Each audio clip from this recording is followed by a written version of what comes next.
সেই আওয়ামী লীগের পুনর্বাসন হবে না।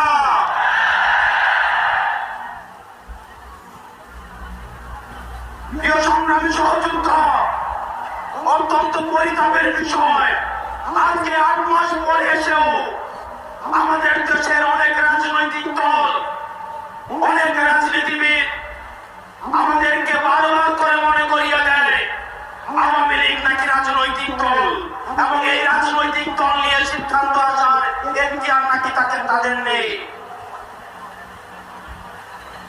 ডক্টর মোহাম্মদ ইউনূস গত কিছুদিন আগে বলেছেন আগামী নির্বাচনে আওয়ামী লীগ অংশগ্রহণ করবে কি করবে না সেটি সিদ্ধান্ত নাকি আওয়ামী লীগের।